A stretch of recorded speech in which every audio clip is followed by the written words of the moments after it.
All right, well, I'll get us started. Anna, if you will advance for us.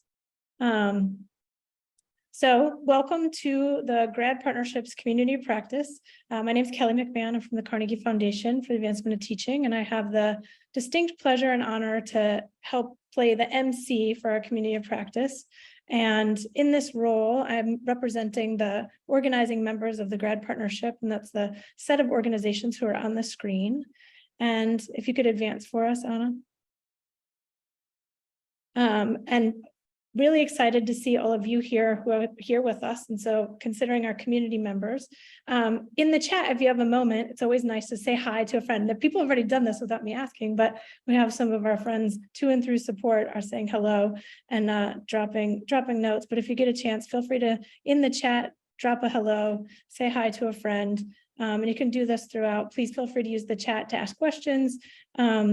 And feel free to send and share things that may come up for you in the meeting. Feel free to use the chat as a way to keep our conversation going, even though we're virtual. Anna, if you could advance for us. So the mission of the GRAD Partnership is to partner with communities to use high quality student success systems so that schools are empowered to graduate all students future ready. If you could advance.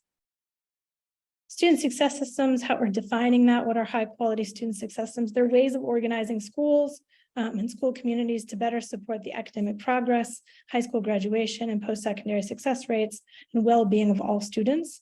And there are 4 components that make that up. It includes combining a focus on building strong relationships with real-time actionable data, and using strategic improvement actions. So think about the ways in which we respond to that data. Data is only as good as we use it. And it's shaped by the adults in the building who have student-centered mindsets and also thinking about asset-based mindsets and really being persistent in their problem solving. Anna, if you could move forward, we have a nice image that shows it. It's the interlocking of these 4 components. Even though it looks like 3, we've heard this image that it looks like 3, but it's really 4. Again, it's the supportive relationships, actionable data, student-centered mindsets, all embedded in thinking about the improvement actions, the ways in which we go about attending to and thinking about how we are organizing ourselves to support students, and all of that together is a student success system. Anna, if you could advance. Why do we need student success systems now? The pandemic has illuminated a lot of the reasons why these integrated systems. So a student success system is the integration of these in your school. And it has highlighted for us why school connectedness and students feeling connected to school is so important, particularly for academic achievement. It's shown us the importance of leading indicators and having available data, understanding students' sense of agency, belonging, connectedness, along with those other indicators like attendance, behavior, and course grades, like really needing those and being able to respond and adapt. It allows us to track academic gains in real time, so not waiting till too late, but really understanding students' progress as they're going through. Allows us to know if interventions are indeed improvements and for whom and under what conditions. It shows students and teachers that schools, not just some individuals, are working to make students succeed, making sure that students are succeeding. So that the integration of this work into a school community is particularly important for that. So it feels like everybody's in this working together. And then it focuses on post-secondary preparedness, not just graduation. Anna, if you could advance. We're having this community of practice that allows us to connect people who want to implement, improve, and innovate on their student success systems. It enables shared learning. We want to generate motivation and inspiration, and we are defined by our mutual engagement. If you could advance. And given that we have a set of community agreements about how we show up in the space, and so I'll just give you a moment to pick one of these that you really want to hold and try out today. And so thinking about these agreements about how we want to be together in this space, we get an opportunity to hear from folks and then also respond. Alex, I like make room for joy. I'm hoping more people, maybe we should just make that one, that will everyone embrace that one, and then you can pick another one. So we'll just all embrace make room for joy.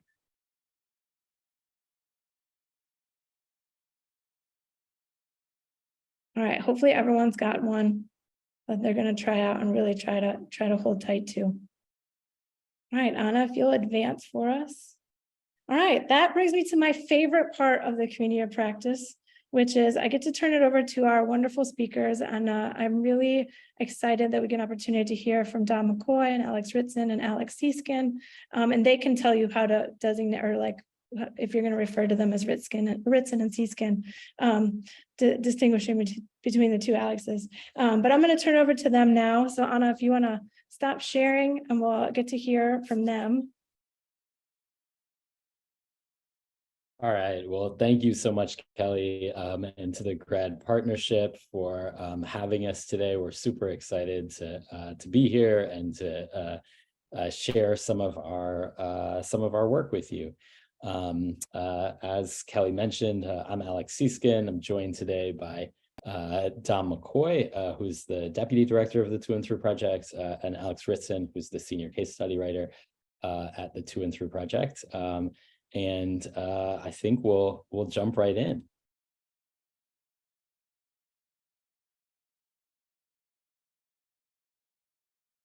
All right, so to start off, just a little bit about the To and Through Project. We are a team of 12 researchers and practitioners who work together in Chicago at the University of Chicago in close partnership with Chicago Public Schools. We also work very closely with two partner organizations that you may be aware of, the Chicago Consortium on School Research, which does a lot of research on Chicago Public Schools, and the Network for College Success, which works with many of the high schools here in Chicago. And our history is that we were created almost 10 years ago to transform some of the research that was happening at the consortium into data that could be used by high schools, elementary schools, and other stakeholders outside of schools here in Chicago. And our mission is to create equitable education outcomes for Chicago public school students by helping educators use data for inquiry and action. And a couple of the things that we're really, really well known for here in Chicago, and I think increasingly outside of the city. Dom, if you go to the next slide, we are known most for our this is our quantitative data tool. This is a tool that has public data on it about all of the high schools here in Chicago, but also you can, as of last year, you can look at elementary schools and their data, and then you can look at community areas, and the data there tracks students both, while they're in school, but also after they leave school, so that schools and stakeholders can see what happens to students after they leave. We're really proud of this tool, and we have some other data tools that we work on, but this is sort of the centerpiece of that.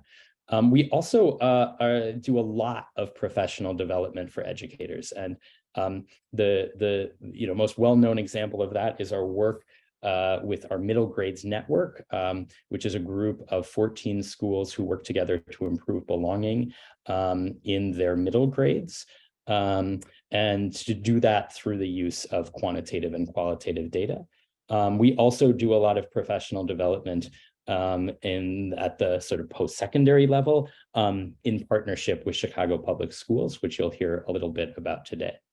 Several years ago, as Dom will tell you, we began to pivot to do more qualitative data work. And I'm going to pass it over to Dom to begin to talk a little bit about that work and the emergence, and then Alex Ritson's going to describe kind of what it looks like in terms of its nuts and bolts. Great. Appreciate it. Really excited to see everybody, and excited to share a little bit about this project. So we're going to be talking today about a project we've been calling Learning Cases, which has kind of emerged as kind of the container that we've been using to kind of shift to putting some of this qualitative data into action. So fundamentally, this work is about centering stories, right? Centering stories of educators and of students to really try to inform our practice in support of young people. And so given that, I wanted to kind of start a little bit with a little bit of our story of how we got to learning cases. So what you are looking at is my very sad temporary desk setup in March 2020. And we are starting there because as I'm sure some people may remember, it's a very tumultuous time, right?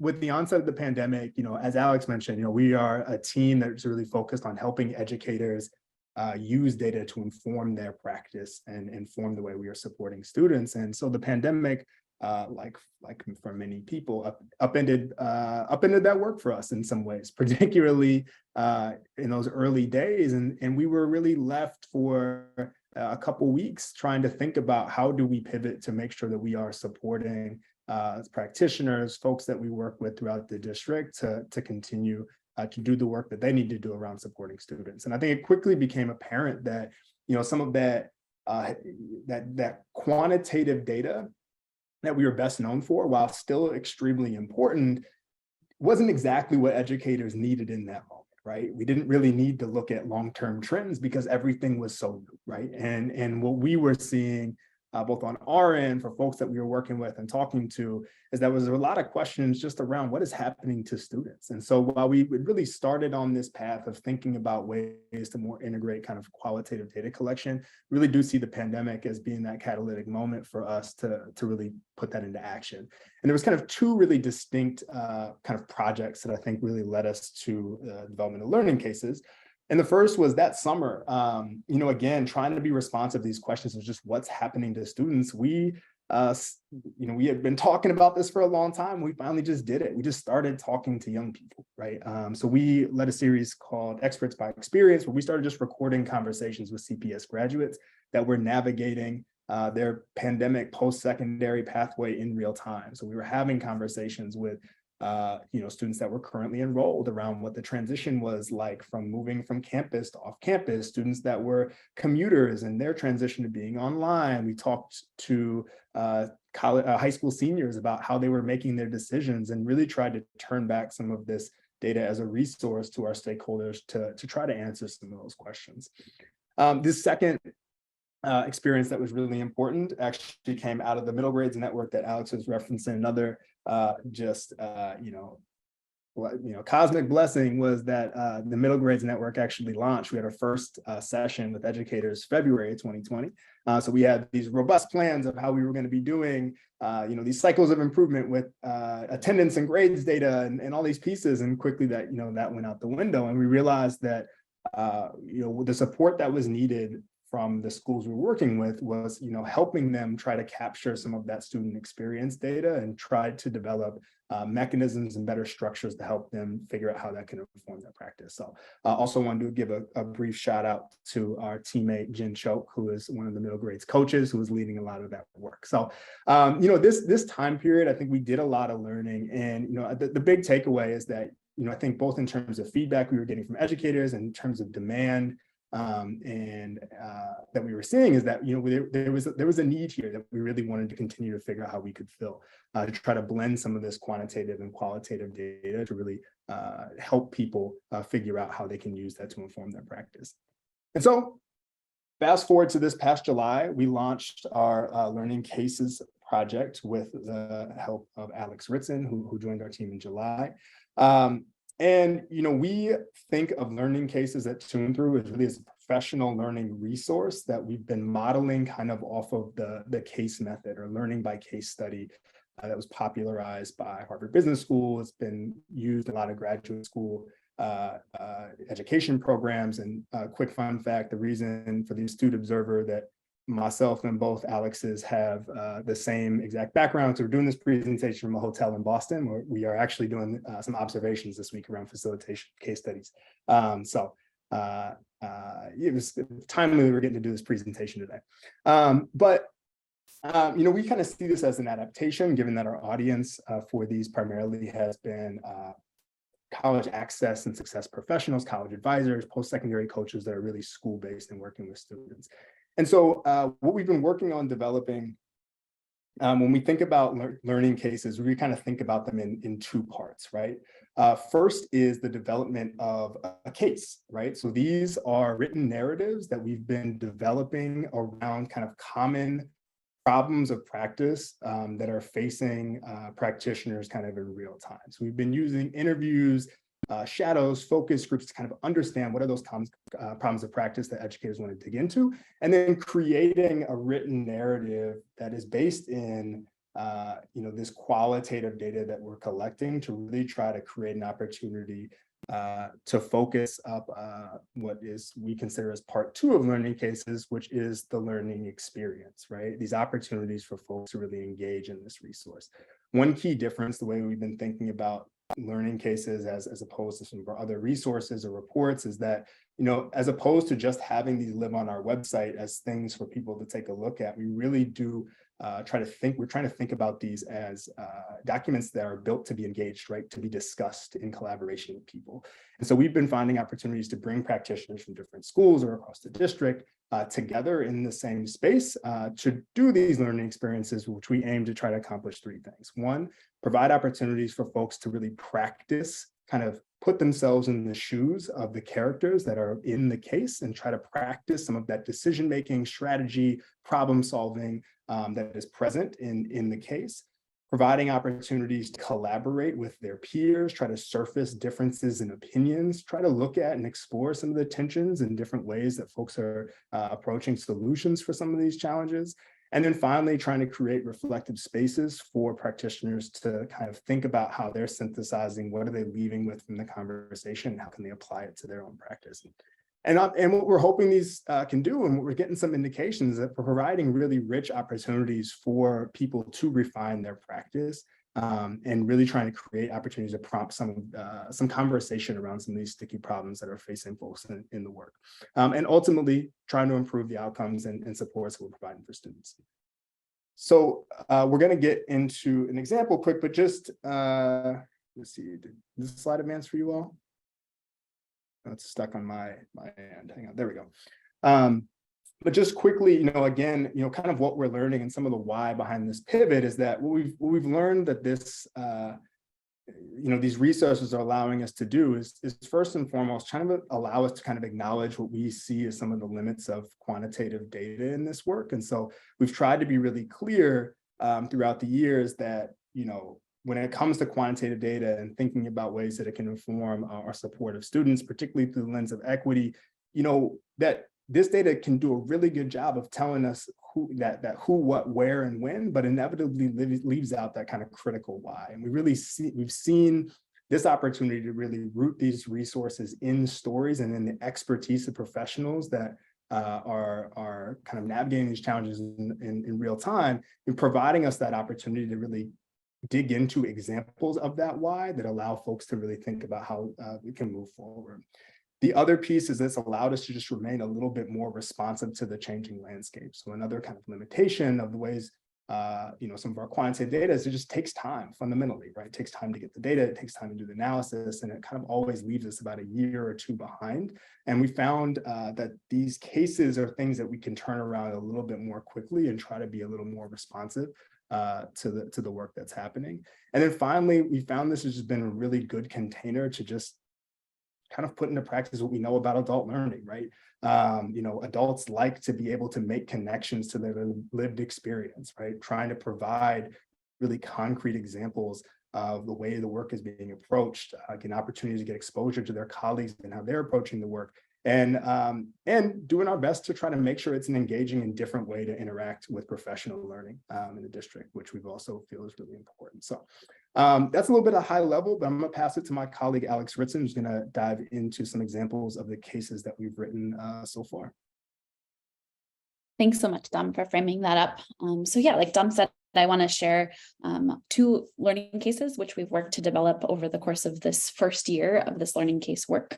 And so we have 2 different learning cases, and we'll talk about both of them, but I'm going to dig in primarily to one. I wish we had time for everybody to read and discuss both of our cases today. But absent of that, we're going to sort of give you a taste of what those cases look like. And then Anna and Kelly will be sharing the learning cases for you to take a deeper look at after the call. So let's dig into the first learning case today that we're going to spend most of our time on, which is our post-secondary rooted learning case called A Packed Lunch. I'll spend a little bit of time unpacking it.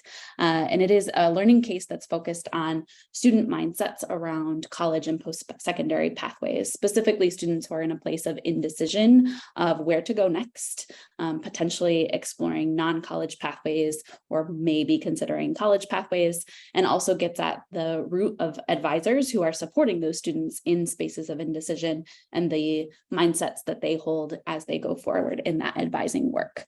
So we're going to take a look at some of the core pieces of this case, and I'm going to sort of show some glimpses of what the case looks like and give you a taste. And I would love, as you hear about this case, just anything that resonates with you or that you're connecting to, feel free to drop that in the chat.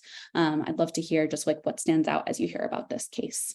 So Dom, if you could show this case. So I'm going to frame up what the case looks like in this glimpse here, and then go a little bit deeper into some of the components of the case. So our learning cases, as Dom mentioned, are really about stories and telling the true lived experiences in snapshot form of practitioners, of coaches, of educators, and of students in Chicago public schools. And we really want to center those qualitative stories as true data. And we also want to ground in some quantitative data.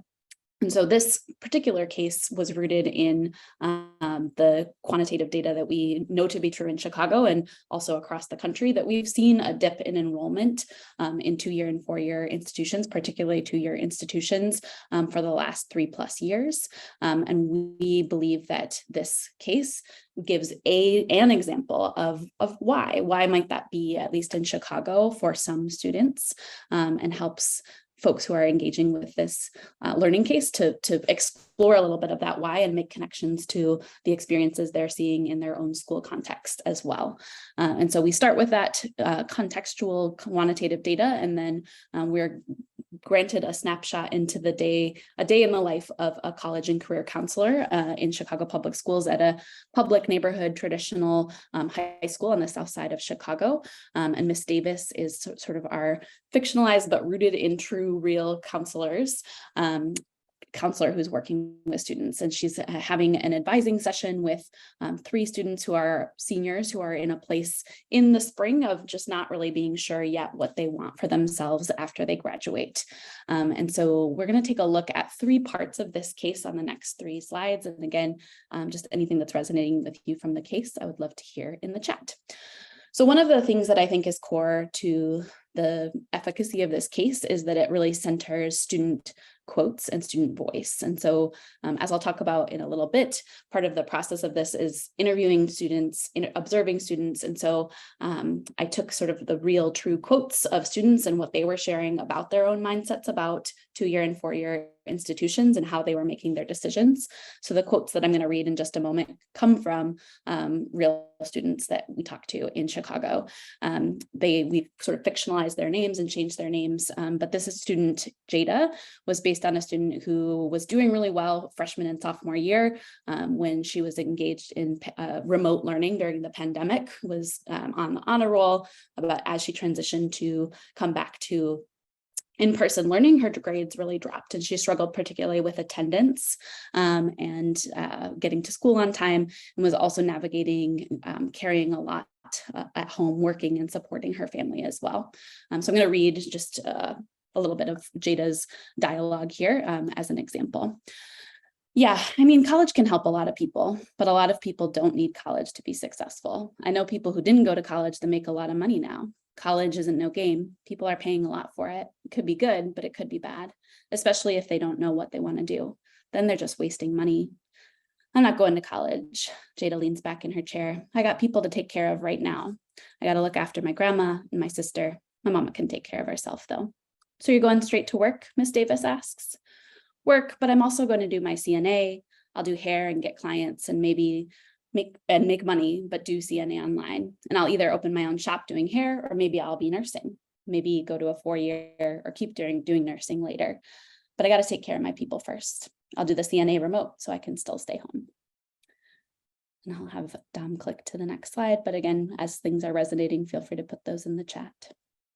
I think another piece of the case that I feel excited about is that it's not just student perspective and student voice. It also gives a little bit of a glimpse to Miss Davis's thoughts and how she's making decisions about how to advise students and what's going on in her thinking as she makes decisions, as she's helping students make decisions. So lots of layers of decisions in this piece.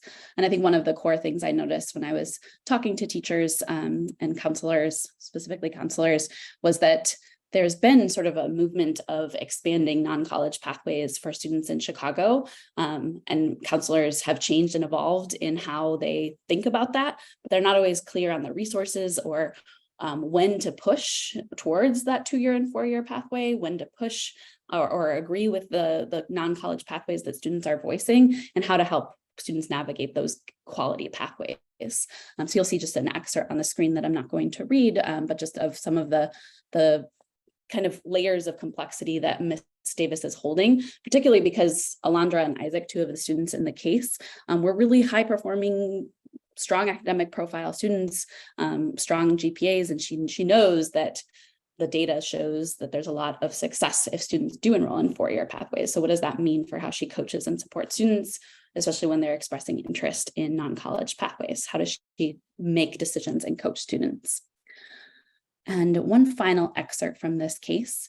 I think one of the things that I've heard from educators who have engaged with our cases that feels most real is the reality that none of these decisions are made in a vacuum. The reality is a lot of counselors, educators have so much on their plates, and there's a huge limit on time and capacity that makes making these decisions extra challenging, because it's hard to give them the time and care that they need because of the lack of time and capacity that folks have. And so I think that that's something that makes me really excited about our case study work, is it gives dedicated time to counselors, to practitioners, to educators to pause and practice decision-making, put the shoes on of Miss Davis and think, what would I do? What would I advise Miss Davis to do?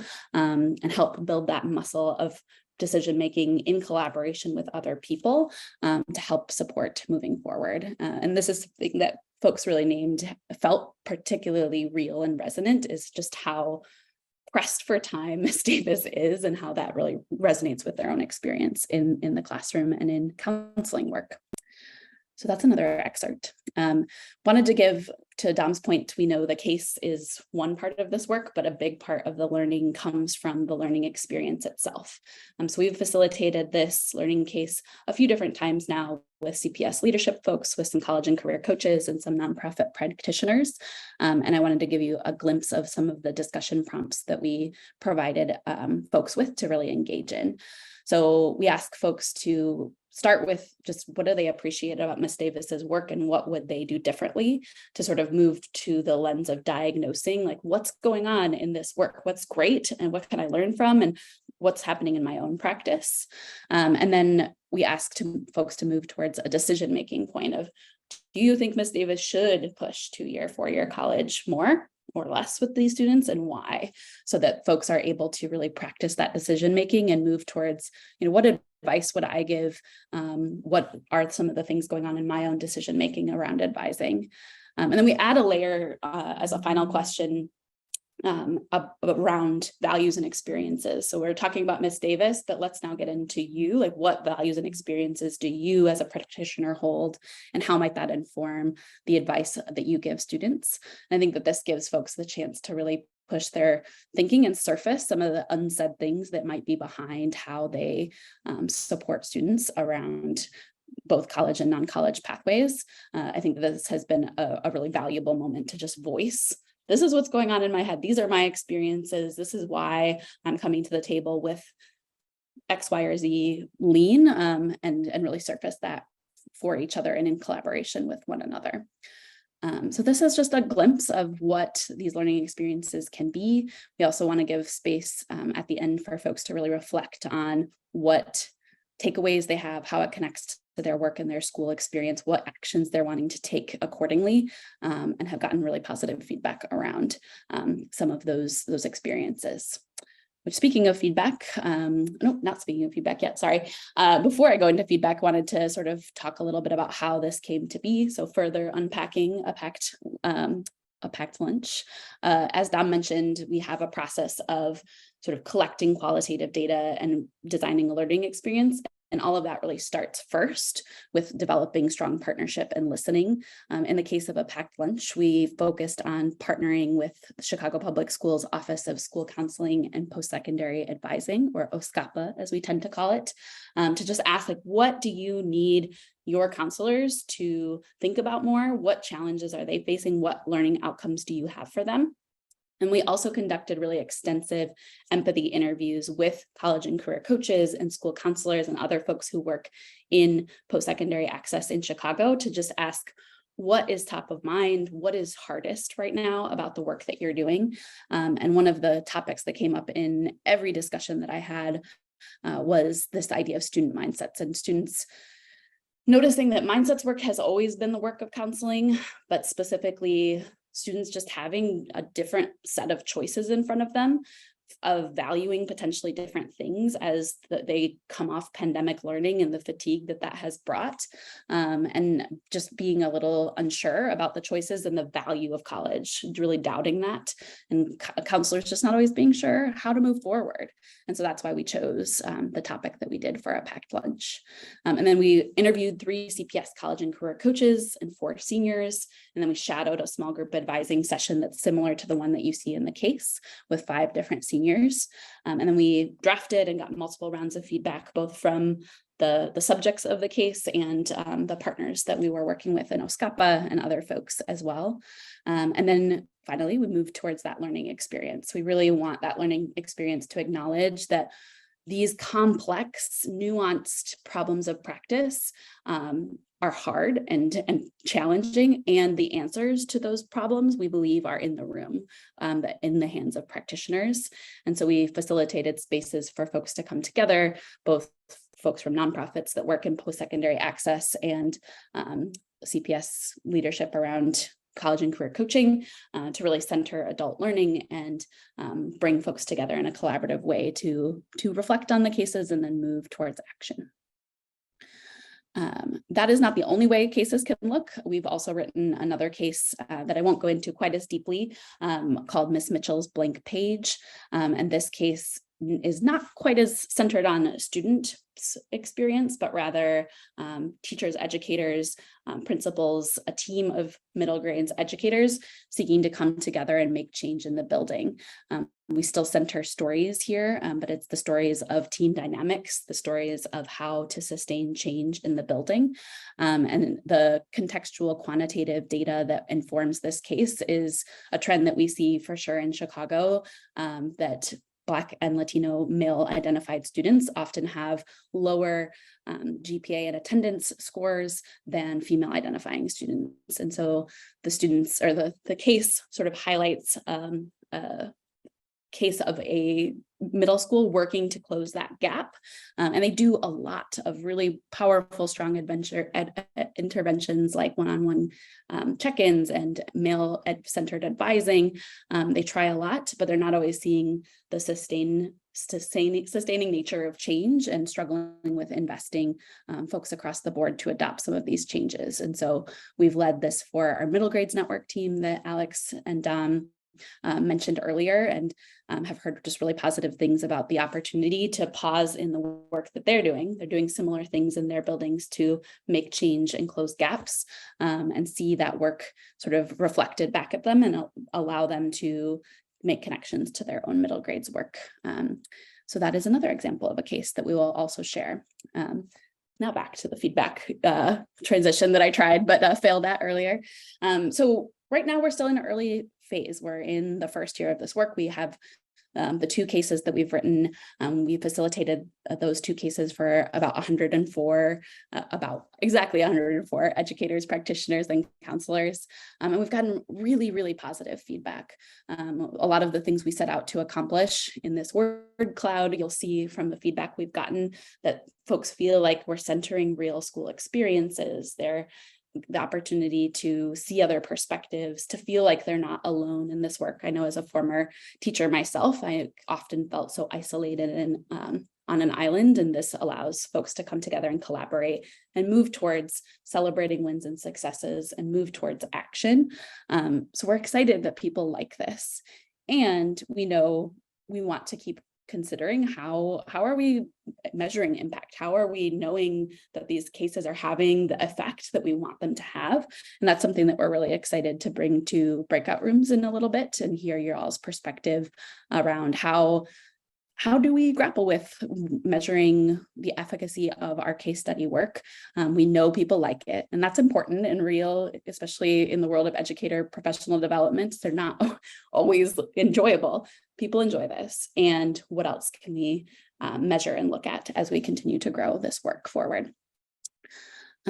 So just wanted to share a couple of representative quotes that have come up time and time again. One, that the learning cases we've written feel really relevant and nuanced and give folks the opportunity to hear other people's perspectives. The reality of it, that this work is overwhelming, but that they're not alone in it. And that this is just a starting point to have dialogue both with other school communities and other practitioners, and then bring it back to their own work and practice. And I think another thing that we are inspired by our NCS colleagues, one of whom I see on this call, is that this really roots in adaptive change and not just technical changes. So those bigger, complex, multi-year phases of change, that's what these cases are really getting at, not just the quick technical fixes of post-secondary and middle grades work. Next slide. So we've learned a lot. I think we've seen glimmers of impact in addition to the positive feedback we've received. I know in our middle grades network, one of the schools that was featured in Ms. Mitchell's blank page was able to see themselves in that case and talk about the ways that seeing that written out in their own experiences helped inform the changes of scaling some certain things back and making some systemic changes to the work that they were doing, not just rooted in the case, also rooted in the brilliant coaching that they received through the middle grades network, but that was a piece of change that they saw. We've heard that the relevance and timing of the case matters, so we really want to make sure we're thinking about topics that are relevant at the phase of the school year that folks are in, that they're not something that's abstractly happening in the future or the past, but right now. And I think we've been able to really reach that with our audiences. We've also sort of learned that learning experiences are hard to do virtually. We think we can still tinker to improve and make them better. We just met with somebody at the Harvard School for Education that I feel inspired that we can keep trying it, but it's been better in person, just authentically. And I think that we're also just examining the idea that a core of strong learning cases is tension. And some of that tension comes from what's in the case itself and the complex layered challenges that the educators are facing. Some of it also comes from who's in the room and who has different perspectives on something like post-secondary work or how we manage change. And so we're how do we balance that? Is the tension most coming from the case itself, from the questions we ask, or from the different perspectives that are in this space?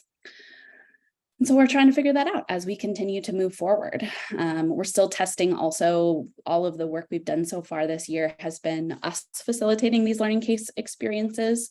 We're hoping to move towards sort of a train the trainer model or facilitation guides that folks can take facilitation guides in the case and then facilitate learning cases in their own school buildings or in their own organizations or district level work.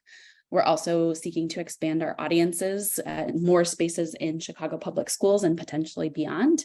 And as I alluded to, we're also just thinking about how are we best measuring and communicating the impact that we hope these have. So I will pause there and pass it to Alex Seeskin to get your all's perspective and insights. Thank you for listening to this. Thanks so much, Alex. So we have two questions for this group, and hopefully trying to take advantage of just some of the amazing expertise we have in the room. As Alex mentioned, we are trying our best to measure educators' perceptions of our learning cases in professional development settings. But we haven't gotten any further than that. And, we're trying to figure out, like, is perception enough? How do we go deeper? how do we measure the impact of learning cases, in particular as part of like a cycle of improvement. The perceptions, and especially early on right now, we are making a ton of changes as we collect data from and feedback from the people we are in professional development with, but want to just think about, like, is that the only type of cycle we could do, or are there other cycles? And then the second question is I think a little bit broader. As Alex also mentioned, we've been doing our cases, or we've done one case so far with our middle grades network, which is a network improvement community. And so would love to just know, we really want these to be part of NICS, and would love to know, like, how have you or could you see yourself like writing and facilitating a learning case like these in your work or in some of the networked improvement communities that you work with? And with that, I think we'll pass it to Anna and Kelly, who are going to put us into small groups. I'm wondering if given that we're a smaller group, Yeah. if maybe it makes more sense to just have, if people are okay with just having a conversation, if that would be, Love it. Is that okay? Are people okay with that? And would love to invite people to unmute yourself. This is like, we can just have chaos. I think this is the part where we're gonna make room for joy. And you can just unmute yourself, or if you want to drop ideas into the chat, you can. But these are some great questions. I also just want to thank Alex and Dom. Thank you so much for this. This is exciting, but we'd love to get a chance to maybe just hear from the folks in the room to engage together if we're okay with that. Sounds great. Sounds good. Okay. Sonia, I saw you turn your camera on. Did you want to go first? That wasn't necessarily what I was signaling, but I'm happy to just kind of throw out some of my initial thoughts. I love that you're elevating student voice and providing these case studies. I think hearing the experiences of our students is absolutely key. You know, a couple of things, I have to admit, I was sort of formulating some of my thoughts, and so may have missed some of the things that you added in your conversation. But I think one of the things that, we rely on counselors so much in this process, and teachers have such a pivotal role in this as well.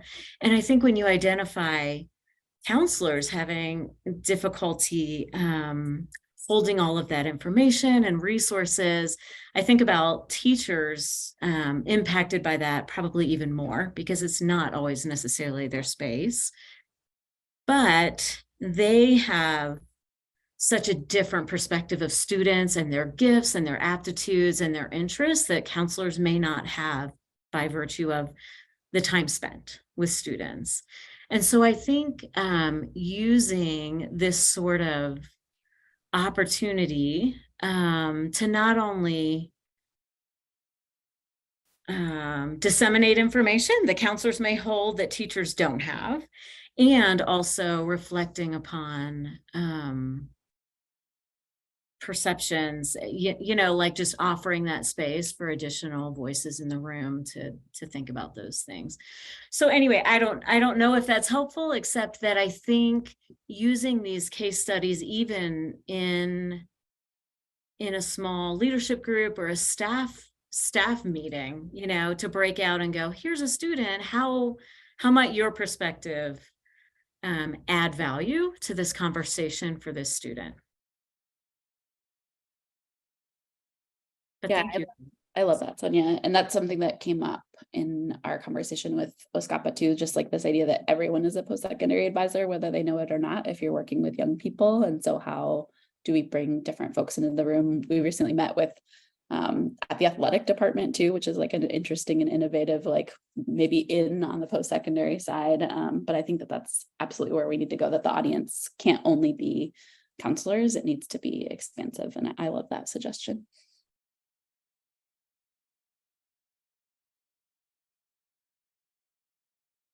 I think I'll jump in. I mean, I'm taking facilitator liberty right now. I just want to share because I thought, thank you so much, Sonia, also for going first. What you said had me think about a use for this that I didn't necessarily think about at first for a case, which is, you know, in networked improvement, or also even when you're setting up your success teams, or when you're thinking about how teams are coming to their understanding of the types of work that they want to focus on, maybe in a particular year,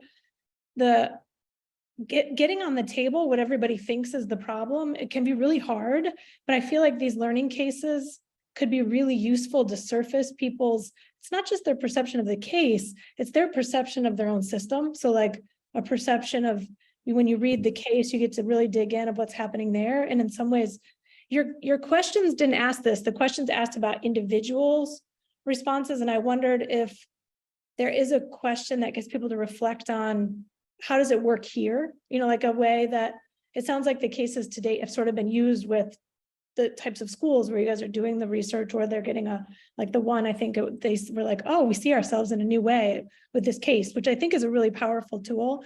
But if you're reading a case about another school, like there's a way in which, as you react to the case, you naturally probably go to, well, how does it work in my school where I work? And what do we learn about that? And what do we need to learn? Because it may set people up for asking questions about what other investigations do we want to do about our own school. So I think in some ways it could set people up to ask questions and do some more analysis, because there's a chance that what will happen is, depending whoever's in the table, whether it's teachers and counselors or counselors and others.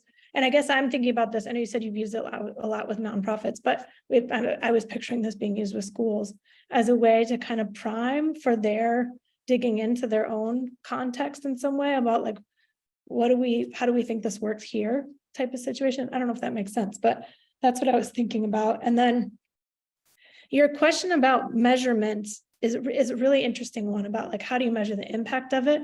And I wonder if there's a way in which I think some of it might depend upon, you know, what's the theory about what do you think it's going to change, right? So, and that may depend on the type of case. So I know that this is probably a less than satisfactory answer, but if the case is perhaps about counselors, then you could imagine a change in a counselor's practice. Like, do they do anything different as a result of reading the case? It could be one, or another could be, again, this is again thinking about the adults in the building, but you know, does it set them up to investigate perhaps, you know, their own policies and the ways in which policies in their school are driving, or like something that is a change in behavior, or something that leads as a result is a way.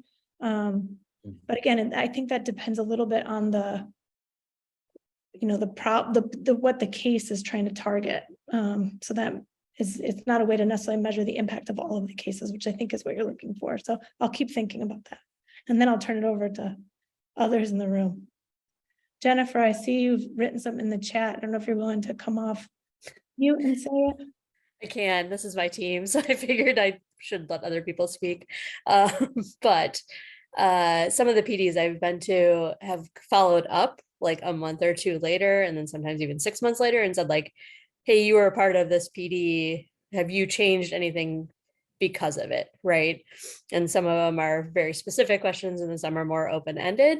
I don't know what kind of response rates they get from those, but I do think it's a way to like think back and say, oh yeah, I really did change something because of that, or I was thinking differently about a student, or whatever it may be. So that could be a way to kind of make that as part of and obviously they mentioned earlier, I'm one of the coaches for the Middle Grades Network, but you know, thinking about like, hey, did Miss Mitchell's struggle like help you think differently about your team or whatever it is? So that could be a way to do that. Wanted to add on to what everyone's saying as I was listening. And so like I've always been in the education world, and then my husband's an architect, and then sometimes that gap, the dissonance between those two was astounding to me, like what he was experiencing and what we were experiencing in school. So as I was hearing about the learning cases and the impact, like, is it causing you to do something different? I'm always curious, like, how is the community responding to what you believe to be true about the way this, you know, whatever you're trying to achieve? And so I wonder if there is a layer of that where that is the impact, is is what we're, is what we're pushing for and setting up for, aligned with our community expectations or realistic real world expectations of what is out there. How's that increasing social capital? Like, more importantly, like, yes, it changed you as an adult, but how did that also impact what we offer to students? And so it may be, yes, we saw this gap here, and as a result of that, I didn't do anything different, but as a school, we did kind of like what Kelly was changing, a policy change, or we started to build different, we thought of internships differently or whatever. So I don't know if that makes sense. Can I ask a clarifying question about some of the work? How, I know you guys mentioned a little bit about you sort of determine the problems of practice based on this, your own qualitative work of going alongside people. Are there ways in which people can like request a case, like, or like nominate, like, here's something that we would really, we wish we had a case study for? Is that part of this work, or are there ways in which people can engage in that way?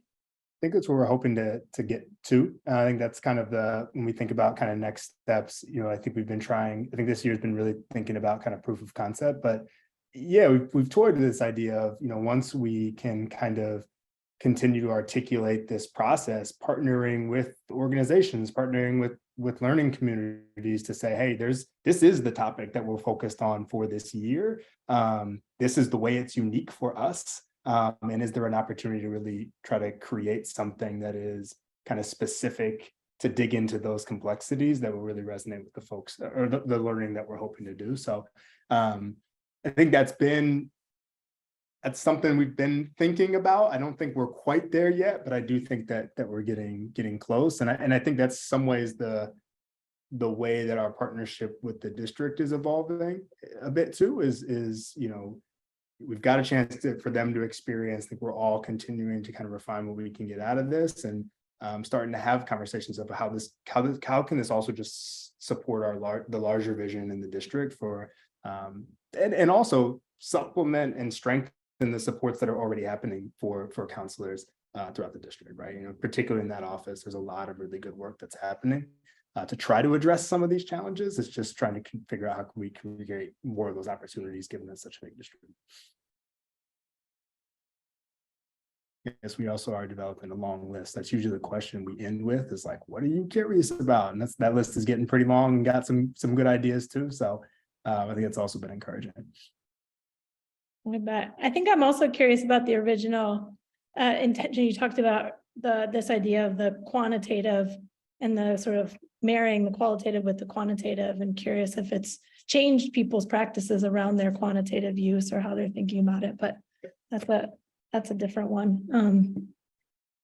All right. Well, thank you so much, Alex and Dom. This has been incredibly helpful. I guess I'll turn it to you first for any closing statements from you three. Is there anything that you want to close with? I think just one note, so Anna is going to in a moment put the 2 cases that we talked about in the chat. We want to share those with you, their PDF versions, for you to just review and read. We would ask just that as you read them, if things come up, we'll also put our email in the chat. Email us and let us know. I think we're in a space of cautiously sharing with hope that you all, spark ideas and spark learning and spark connection with us.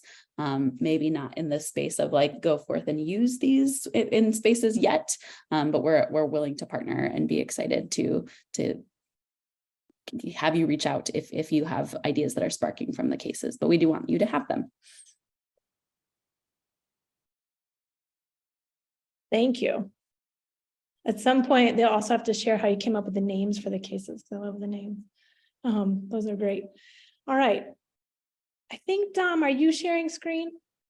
Do you mind stopping so then we can just put up Anna, you're very busy. But if you get a chance and want to put up, I just want to point people to our next community practice. Thank you all for being here. I really appreciate it.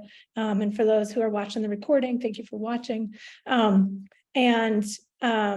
Just want to point people, we have another community practice in May. It will be on May 10th, going back to the original time of 2 to 3 Eastern.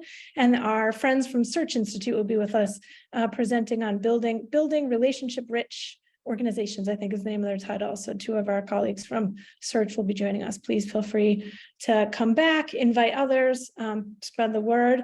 And then also I just wanted to point to one other GRAD partnership event. So on I Feel Advanced, there is another presentation that will be next week, April 18th. There's a webinar. This is not a community practice, but a webinar that is a combined data quality campaign with GRAD partnership is doing something on student success systems, actionable data, a key component. So really digging into the understanding about, creating actionable data, making this available. So if you get a chance, want to join again, there's a link in it may not be in the chat yet, but also if you go to the GRAD partnership events page, you can register to join. So we'd love to see you there.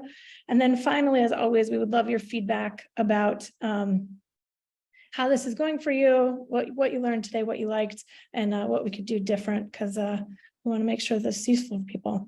I know it's been incredibly useful for me. So thank you, Alex and Dom, again, for being here with us and sharing your work, sharing your learning with us, which I think is great modeling, and being in that learning space and getting better at having really worthwhile data that is true to people's experiences, but also helps us figure out how do we get better together. So thank you so much. Really appreciate it.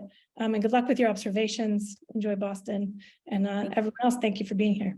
Yeah, thank you all for your brilliance. I took so many notes. So thank you for your perspectives and ideas. I'm really excited to apply them.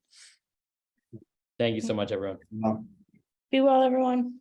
Take care.